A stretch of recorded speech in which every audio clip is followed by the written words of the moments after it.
On the ZTV Sports Report this week, National Signing Day has come and gone. Who signed to be a part of the blue and gold? Terry Bowden reveals the signees. Our very own Shawn Barber keeps adding to his storied Akron career. We sit down and talk about his latest achievement. Our men's and women's basketball programs are in a key stretch of MAC games. Will they be able to stay strong in the long run? We find out. All that and so much more on the ZTV Sports Report, which starts right now.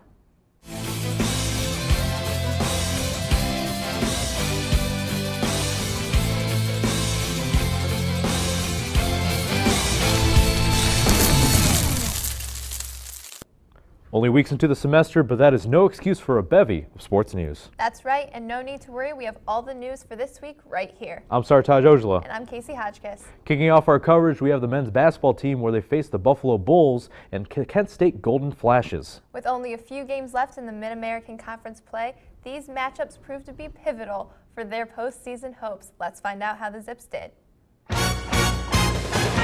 The Akron Zips took on the Buffalo Bulls. Why are there empty seats courtside for a first place game? Anyway, Justin Moss for Buffalo.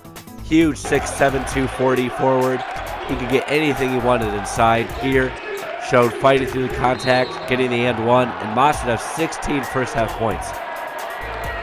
Oh, well, I guess empty seats are okay when they're reserved for LeBron James, 4-time NBA MVP. And LeBron's known for helping his team on the court, but here he helps the team off the court as when he arrives, it's 7-6 Buffalo. But then Reggie McAdams would hit a three, Noah Robotham would hit a three, then Reggie McAdams would get another pull-up. Then, following the Ibatayo miss, Jake Kretzer would put it back in, and then hit 2 technical free throws following the play.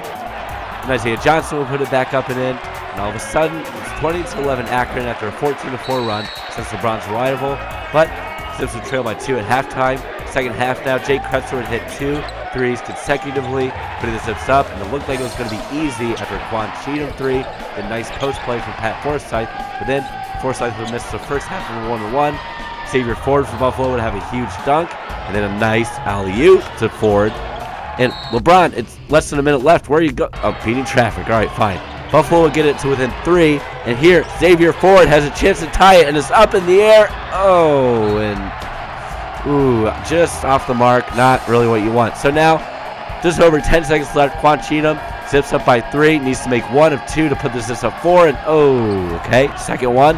Now, okay, he missed it. Now Buffalo's down by 3. 1 timeout, but they elect not to take it. Bearden pulls up. Shots in the air. It just rims out. But, oh, the ball's loose now. But he gets the second chance, and he puts it up. But, oh, it falls short. And the Zips survive with the final score of 75-72. Tuesday, February 10th, the Akron Zips hosted their MAC rivals, Kent State University. And you can see here, Zippy is pretty excited for the game to come. This game was a battle from the beginning, but you see good ball movement allowed the open lane for DJ Ibatayo to lay one home. Kent State showed good fundamentals of their own as they moved the ball around a lot too, tried to drive in the lane, but when it wasn't there, they found the opportunity behind the three-point arc.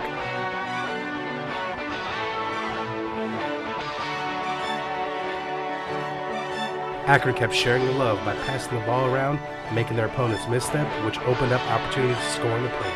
But this game was far from over, as Kent closed the gap on Akron just before halftime, and they went in with an Akron lead 25-23. But Akron stuck with their first half game plan, shared the ball around, which opened up many opportunities to win this game down the stretch.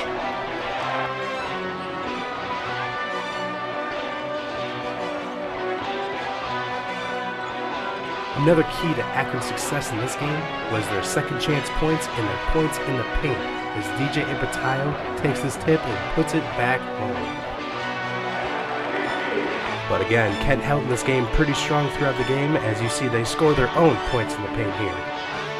The defense also held strong throughout this one, as you see here, Noah Robotham stealing the ball, draws the foul, also gets called for goaltending, which turns out to be a 3-point play for the Zips late in this game. But again, the key in the game was the ball movement between the Akron players, just create scoring opportunities. As you see here, Jake Kretzer hitting the 3 late in the game, securing the 61-52 victory over Kent.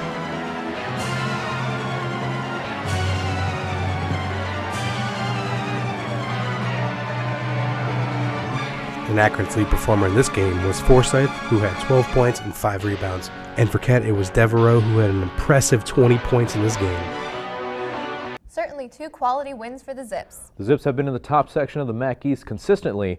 We will see how they finish this season. Well, it's time to jump on over to the field house where our Zips held the 11th annual Akron Invitational. Let's see how our Zips fared in the contest. Friday and Saturday, February 6th and 7th, the University of Akron held its 11th annual Akron Invitational. The men's team is looking to repeat as MAC champs, and the women are looking to recapture the crown. Here we see Desiree Garland cross the finish line first for a gold medal finish. Now we move to Clayton Murphy, and let me just say, this guy can fly. The sophomore from New Paris, Ohio would go on to add to his list of accomplishments as he would finish the mile just 39 milliseconds over 4 minutes, while setting a new record for Akron. Here we see history created as junior Shawn Barber breaks the indoor pole vault record with an astonishing jump of 19 feet and 3.5 inches. We see him try to go even higher here, but it would only take him another week to break his own record by vaulting 19 feet 4 inches and a quarter. Congratulations, Shawn. Finally, in the 4x200, Miles Baldwin was able to secure the first place finish for the men. The next home meet will be February 20th for the Zips Invitational. Clayton Murphy set a record for the mile, completing in 4 minutes and 39 milliseconds, and he was not the only one making a statement. We are now going to talk to a barber, and no Sartaj, not the kind that cuts your hair, but someone who breaks track records. We were able to sit down with the one and only Shawn Barber. Let's hand the baton over to Scott Nixon. With this attempt, Shawn Barber set the new pole vault record for indoor track and field at the collegiate level with a jump of 19 feet and 3.5 inches. I was fortunate enough to be able to sit down and talk with the new record holder. Hey Shawn, how are you doing this afternoon? Doing good, how are you? I'm doing excellent. Let's get started. When did you get started at pole vaulting? How old were you? I was 4 or 5, jumping in a barn with my father. Jumping in a barn? Really, did you have a pit set up in there for you to practice on? Yeah, he was a pole vaulter a number of years ago, and he was very enthusiastic about jumping and including me. So. What age did you start competing then? Probably 6 or 7, on and off until today, I guess. At what age did you realize like this was something you were going to be great at? When I started getting offers from universities, I thought that this was maybe something I could keep doing on a more regular basis. Yeah, so being from Texas, how did you find your way to Akron? I get asked that a lot, and it's kind of strange to hear, but it seemed like the right fit at the time. The coaching staff, the student athletes are all great, and it just seemed like the right fit. 2014, you captured the NCAA championship in pole vaulting to become the first in Akron history. How did that feel? It's a great honor. It's something that I love to do. I love being here, being a part of the Zips, and putting on a good show for people. And what would it mean to win the Bowerman Award this year if you get a chance for that? It's definitely something that I'm looking at. Something in my train of thought. It's a big hopeful for me right now, and if I can stay healthy and I can keep jumping high, I think I have a shot at it. Involved with Canadian track and field. Can you tell us about the roots about that? My father is a Canadian pole vaulter, was a Canadian pole vaulter, I should say, and he kind of grandfathered me into Canadian pole vaulting, so I have dual citizenship, American and Canadian. And I was given the choice between jumping for America and jumping for Canada, and it just seemed like the right fit. So if the Olympics come calling for you, you'll be Team Canada? I will be Team Canada coming up in this next Olympics, but down the road it's still open, so we'll see. So you plan on switch hitting and coming back to Team USA at some point? We'll see how the future goes. Keep up the great work and good luck on the rest of the season. Thank you. Shawn Barber has accomplished many feats this season, as he has been named Male National Athlete of the Week twice, and 3 times for his career. What an incredible accomplishment for an Akron athlete. We have more incredible content on the way after this short commercial break. That's right. We still have some highlights for women's basketball on the way. And signing day with Terry Bowden. We'll be right back. One man, 6 of his friends. An unknown evil.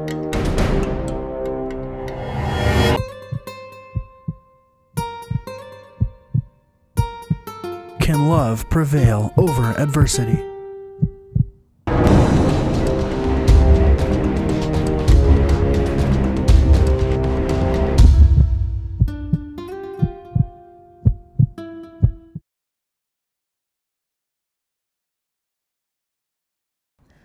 Welcome back to the ZTV Sports Report. If you missed the women's basketball team's recent slew of games, no need to worry. We have the highlights here for you.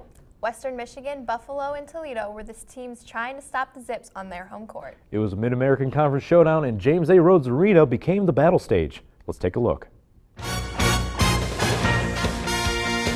February 4th, 2015, the Zips hosted Western Michigan University and were seeking to avenge an early season loss to the Broncos. Here off the dribble, we see Hannah Plyben take the elbow jumper and get the friendly roll in. And then we see Anita Brown with the inbound, puts it up for two. And then on a fast break, Anita Brown finds DeAndre Gibson for the putback down low. Here Anita Brown gets the pass and blows by Jessica Jessens for the easy two. The Zips, though, would find themselves down, but these two threes from Anita Brown and Hannah Plyben would cut the deficit to 1 as the Zips would trail 31-30 at half. In the second half, Hannah Plyben picked up right where she left off as she knocks down another three. Hannah was 5 of 9 from behind the arc on the evening, and here Hannah Plyben finds Allie Ball, who's able to nail the contested three. Here we see a little extra effort go a long way as Senna King is tripped up, and then Hannah Plyben is able to find Anita Brown, who's able to get to the basket. And here we see Anita go coast to coast for the easy two. Anita Brown was on fire. And here Hannah Plyben does what Hannah Plyben does best by nailing another three. And then Anita Brown goes 1-2-3 the hard way, and she's pumped.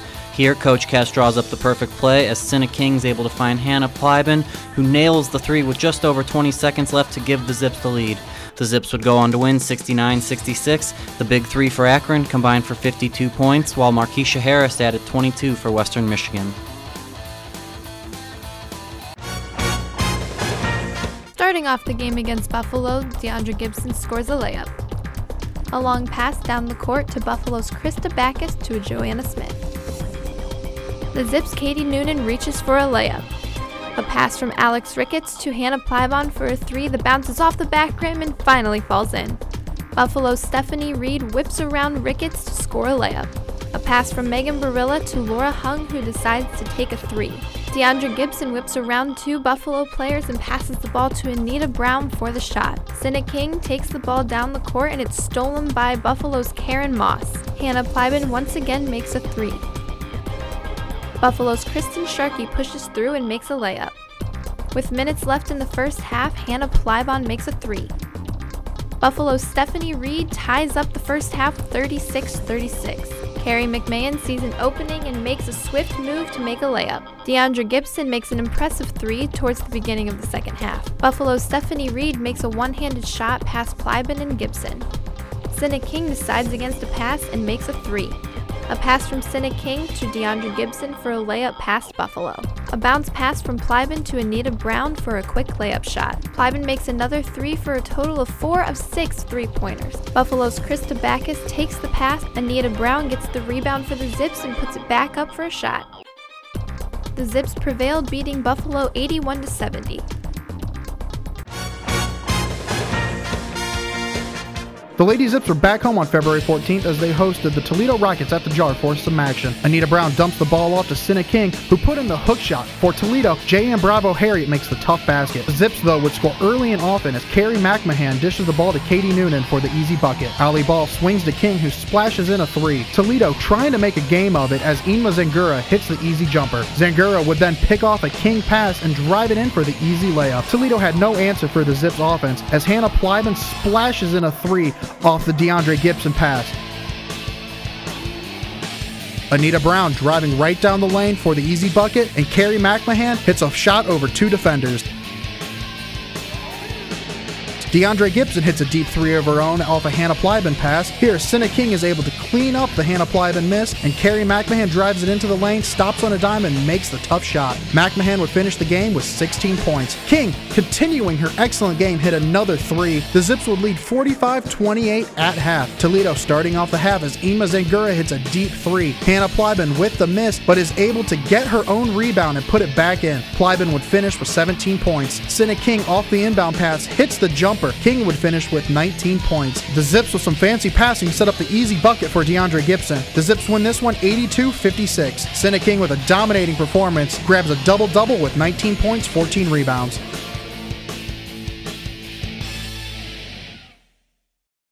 The The offseason for college football is in full effect as many young high school seniors made decisions on where they would like to play their college ball. 18 young prospects signed to become a Zip this upcoming season, and Terry Bowden shares not only his excitement, but also his thoughts on the future Zips.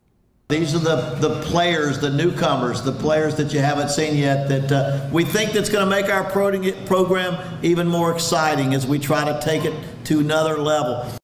18 new faces joined the football program with 7 offensive players, 9 defensive players, and 2 athletes. The signings are highlighted by wide receiver Richie Cooper and linebacker Ulysses Gilbert III, both players receiving a 69 overall grade by ESPN.com Recruiting.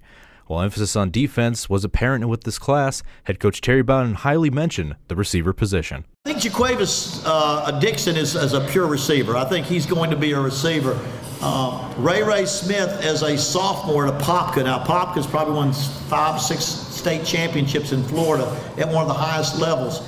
He started at wide receiver as a sophomore.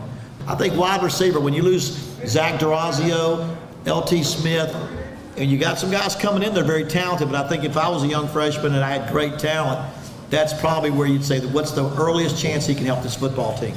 Bowden explained why 11 recruits are from Florida. It's our proximity of great football, high school football, Northeast Ohio, over to the Pittsburgh area. We're going to go out there and do some things that will change our status, who will take us to another level of football.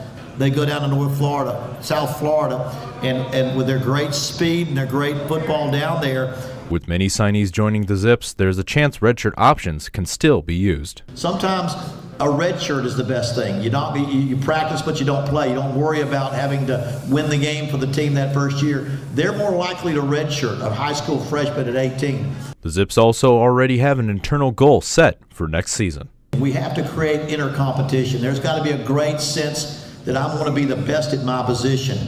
And then through that competition of one guy saying, you know what, I don't want 3 guys. I don't want to rotate 3 receivers at one position. I want to be on there every snap. I want to create that competition. For the ZTV Sports Report, I'm Sartaj Ojala. Akron certainly were in the headlines for their signees, but the other teams in the Mid-American Conference made some noise as well. We pitch it over to Brian Bielko, who gives us the latest spin around the conference. Thanks, guys. I'm here with your MAC Update of the Week with some impressive performances from the Players of the Week and the standings in both men's and women's basketball. Let's get started with the men's. Javarez Willis from Ohio University and Chris Fowler from Central Michigan were both named MAC Players of the Week from the East and the West. Willis helped lead his Bobcats to wins over Akron and Eastern Michigan. He averaged 26.5 points and 5 rebounds through both games. Chris Fowler highlighted his week with the greatest individual performance in Central Michigan's history. In an overtime battle with Bowling Green, Fowler scored an outstanding 42 points and nailed 57% of his shots. The 42 points is the most by any MAC player and the 3rd most in the college basketball this season. On the women's side of the court, Kristen Sharkey from Buffalo and Amanda Corral from Northern Illinois were named the MAC Players of the Week. Sharkey helped lift the Buck Bulls to 2 wins last week and extending their winning streak to 4 games. She posted a team-best 22 points through both games. Amanda Corral led the Huskies to 2 wins over Miami and an impressive upset over Akron, where they overcame a 15-point halftime deficit. She led her team in that game with 20 second-half points, where they went on a 26-5 run in the last 9 minutes of the game. With the end of the regular season quickly approaching, let's take a look at the standings leading into the final stretch. The men's and women's standings are both close in both the East and West. The men's East leader is Bowling Green with a 17-6 record, and Akron and Kent tied at second. In the West Division, Toledo is leading with a 16-9 record, with Central and Michigan and Western Michigan not far behind. On the women's side, Ohio University is running the East with a 20-3 record and with an impressive 11-1 conference record. Akron and Buffalo follow up with a 19-5 record and 14-9 record, respectively.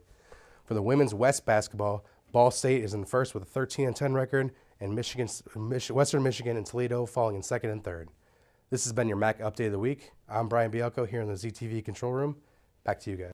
We know you love seeing our faces, but we only have one more break before the end of our program. But we still have much more to cover. Benjamin and I discuss some key topics for our Zips. Plus, we look at the top 5 plays of this week. Don't touch that remote. We'll be right back. Ow! Candy! We're here at the Akron Comic Con. I don't know what I'm doing! Welcome back, Animanga fans. Annabelle. Staying out of danger. Be sure to catch Goofing Off every day at 1:30 and 5 right here on ZTV channel 45-1. Also, be sure to like us on Facebook, follow us on Twitter, and subscribe to our YouTube page. We take it to the full court press where Sartaj Ojala, Ben Jeanette, and Elliot Georgiadis discuss the men's basketball game against our rival Kent State and preview the upcoming game against Toledo. And alongside me again is Ben Jeanette and Sartaj Ojala. Today we're going to analyze and recap the game Akron played against rival Kent State, which they took 61-52. So Sartaj, let's start with you. What did you think of the game? The game really showed me that Akron overall is getting better as an entire unit. One of the things that I saw Akron that was just not there previously is that their dominance inside the paint as well. I believe they scored about 20 points in the paint, and I think all that 20 points came inside. Pretty impressive. What did you think, Ben? I think it was the bench. The bench came up big, and I think it's funny that the last show we talked about the comments that Coach Dambrot made about trying to get as many guys as he can in. And at first, I didn't understand how big of an asset that would be. I thought it would actually hurt the team more. But after seeing what they did to Ball State, now seeing what they did to Kent State, I think he's utilizing that bench in a way that it gets these teams that don't have the deep bench that, you know, he wears them out in the second half. Take a look at this. He had Kent State 7 bench points compared to Akron's 30. You just gas them in that second half. They can't keep up with you. Now, teams that do have strong benches, that's where I'm going to be interested to see how Akron separates themselves from them. But taking on Kent State and Ball State, they separate themselves from those teams pretty easily. Right. Well, now that we've talked about the Kent game, let's look ahead then to our next big matchup back at the Jar, and that's going to be the Zips against Toledo, everyone. So what do you guys think? Based on how we've been playing, what do you predict the outcome of this game to be? What do you think, Ben? I think Akron has a chance. I think they have a better chance against Toledo than what they had at the beginning of the year because I think that Coach Dambrot, the way he uses his bench is going to be huge in this. And the way they play defense, you saw what Kent State was able to do against Toledo, and that was shut down one of their best players in Julius Brown. Take him out of the game. Toledo's not the same type of team that they usually are. So I think it's going to be a combination of great defense and then the scoring of DG Batayo and Jake Kretzer off the bench, along with Reggie McAdams. Okay. Besides the loss to University of Miami in the Charleston Classic, this was the biggest loss at Toledo that Akron has on their schedule. And with me, I did mention before that Akron's getting better overall. But at the same time, Toledo's also getting better overall. We're starting to see everyone pick them to win the MAC, and now we're starting to see them really come in fruition. I mean, if you look at them, they have 4 players scoring in double digits: Julius Brown, Justin Drummond, J.D. Weatherspoon, Jonathan Williams. It's so many players on this team are really stepping up. And the same thing I mentioned about Akron improving, Toledo's improving as well. And we just saw Toledo completely dominate Akron. Now, you can talk about all the fouls you want. Maybe we got some calls, unfortunately, our way, or not our way. No, sorry. And in general, I just think the Toledo Rockets are a team that we need to beat, and they're our Achilles heel this season. That's an interesting point that you make, but I think what we keep coming back to is Akron's ability to play off the bench, and I think something we've really got going for us right now is team chemistry. You know, I think you can always, you know, match up players against players, and they might beat us in that front, but I think what we have is really team chemistry right now. The fact that we're able to pull so many people off the bench and still be so successful in the games, I think that's a big, you know, testament to what Dambrot has done with this program. So, I mean, do you agree? Absolutely. I mean, take a look at Toledo against Kent State. They had one guy with significant minutes off the bench, and that was 26 minutes, and he had 3 points. Everybody else, 7, 4, 9. They had 4 guys come off the bench. One guy had 26 minutes. That's, to me, if you have a bench that can go out there and play significant minutes, take a look at this. Against Kent State, Isaiah Johnson, 19, Kretzer, 18, and then Reggie and DG each had 20 minutes. That's huge. So you could just keep it close in that first half and then try to take the game over in that second half by just wearing them out. And real quickly, Kent State, their bench points, we were talking about Akron doing some great bench points. In the game against Toledo, 30 points to Toledo's 8 points off the bench. See, that's going to be huge for the Zips. Now, do I think they can do it? I'm not ready to name one person the leader of the MAC. However, Toledo-wise, I think they match up with Akron perfectly, and it's going to be who's going to perform well and if we can stop their starting rotation. Well, we're going to have to wait and see. Unfortunately, that is all the time we have for Full Court Press today. Thank you guys so much once again for all of your insight. Again, I'm Elliot Georgiadis. Thanks for watching. Great stuff. Well, we have many highlights for this week, but which ones made the list? I'm talking about our list of top 5 plays of the week, of course. Daniel Cermak takes us through our Zips notable moments of the week. Hi, I'm Daniel Cermak, and I'm here for the top plays of the week. Here at number 5, we're starting with the men's basketball team, who, after a Jake Kretzer miss and then a DG Vitayo miss, you're probably wondering, Daniel, why are you having us watch this? It's the top plays, not the not top plays. But Jake Kretzer would get a nice rebound here, kick it back out to Vitayo, who passes it over to McAdams, who puts it in for 3. Now over the women's side, we have Hannah Plyben, who, less than 30 seconds to go in the game, sinks a 3 to make it 67-64. And I think they're pretty excited about it. At number 3, we have Clayton Murphy of the track team, and he clocks in the mile at 4 minutes and 39 milliseconds, just missing a 4-minute mile, but he still set a record for the men's team. So congratulations, Clayton. Number 2, it's an oldie because it was in show 1, but I missed it. I apologize. So now we have Cinna King's full court pass to Hannah Plyben, who puts it in, and looks pretty similar to Kyle Pohl's glory days early in the season. All right, number 1, not really a surprise. We had him in studio this week, and I mean, anytime you break a record, you're probably going to be featured by your school's TV station. It's basically a rule. Well, last week, Barber broke the collegiate record of pole vault at 19, 3.5 inches. So here's Shawn Barber at number 1. That's all the top plays for the week. Be sure to tune in next time. Well, we wish we could stay, but we are only a 27-minute show. That's right, but do not fret. We'll be back with more ZTV Sports Support in the near future. We will see you next time. Have a great week.